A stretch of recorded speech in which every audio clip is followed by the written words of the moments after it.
Baik, Assalamualaikum warahmatullahi wabarakatuh. Perkenalkan, saya Salsabila Maharani, perwakilan dari kelompok 7 yang akan mendemonstrasikan kepada teman-teman sekalian terkait penggunaan uji Mann-Whitney test. Sebelum kita lanjut ke demonstrasi uji Mann-Whitney, kita harus mengetahui terlebih dahulu konsep dasar dari uji Mann-Whitney. Nah, uji Mann-Whitney merupakan uji beda dua kelompok yang tidak berpasangan. Hal itu tercermin di layar, di mana di sini ada nilai post-test dari kelas kontrol dan nilai post-test dari kelas eksperimen. Nah, dua kelompok beda rata-rata ini maksudnya adalah datanya itu berasal dari objek yang berbeda. Nah, misalnya di sini pada kelas kontrol menggunakan metode yang biasanya digunakan oleh guru, yaitu metode ceramah. Dan di kelas eksperimen menggunakan metode diskusi. Nah, di sini kita akan melihat ada tidak perbedaannya penggunaan metode diskusi dalam pembelajaran. Uji Mann-Whitney itu bertujuan untuk mengetahui ada atau tidaknya perbedaan dua kelompok yang tidak berpasangan, seperti yang sudah saya sebutkan tadi.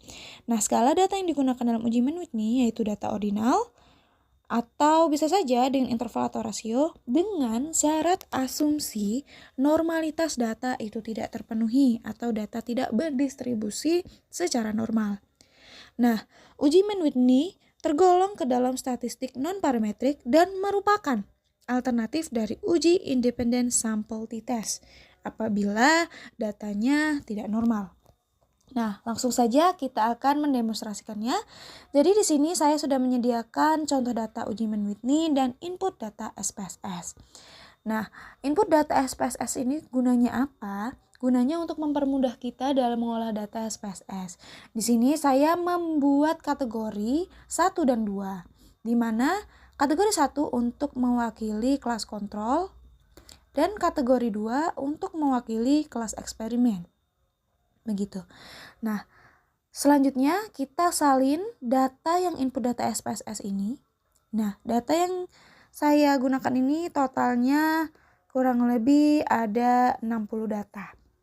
Lalu kita beralih ke SPSS. Nah, SPSS yang saya gunakan adalah SPSS versi 25. Lalu setelah sampai sini, kita Ctrl+V untuk mempaste. Selanjutnya kita ke variable view untuk memberikan keterangan. Nah, untuk var 001 kita kasih keterangan dengan kelas, karena berisi kelas kontrol dan eksperimen. Lalu var 2 kita isi dengan skor.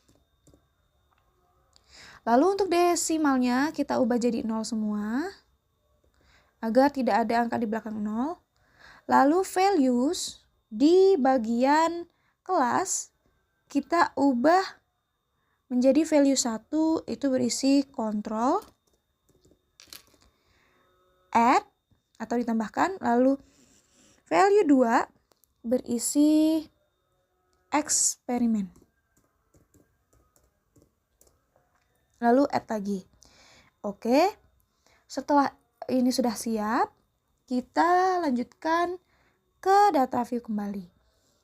Nah, sebelum kita lanjut lagi, karena syarat utama dari penggunaan uji Mann-Whitney adalah data tidak berdistribusi secara normal, maka itu kita akan melakukan uji normalitas terlebih dahulu.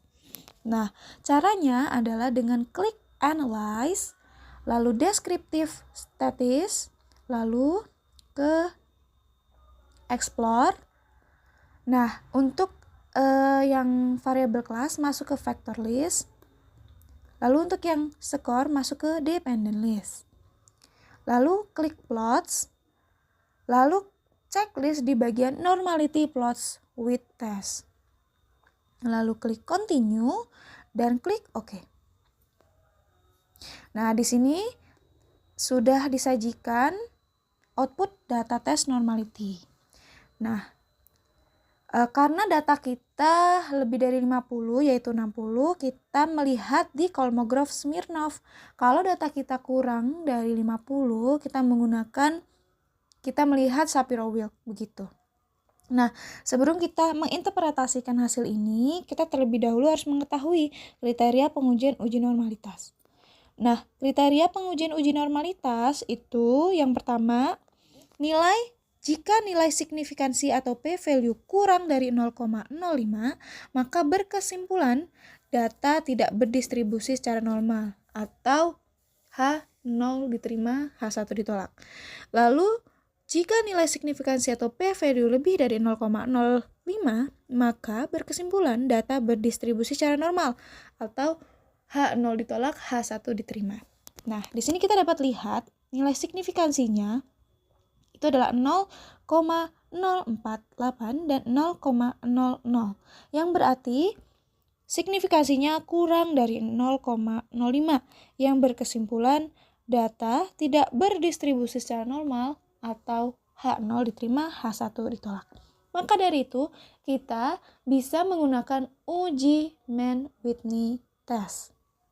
Caranya yaitu dengan klik Analyze, lalu klik Non-Parametric Test, lalu klik Legacy Dialog, lalu klik Two Independent Samples.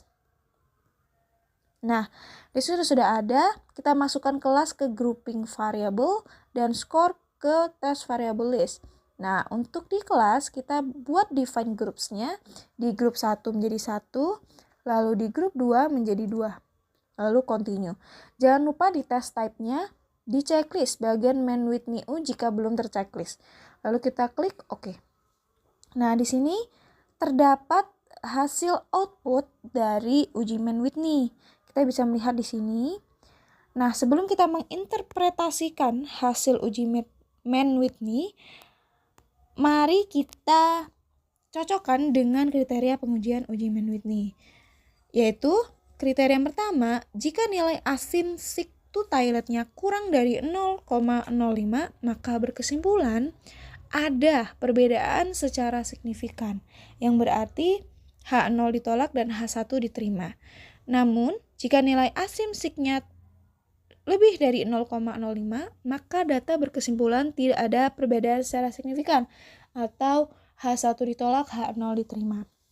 Nah, di sini kita bisa lihat, di sini nilai asymptotic to toiletnya adalah 0,032, yang berarti kurang dari 0,05, yang berkesimpulan ada perbedaan secara signifikan antara kelas kontrol dan eksperimen, yang berarti H1-nya diterima karena ada perbedaan secara signifikan.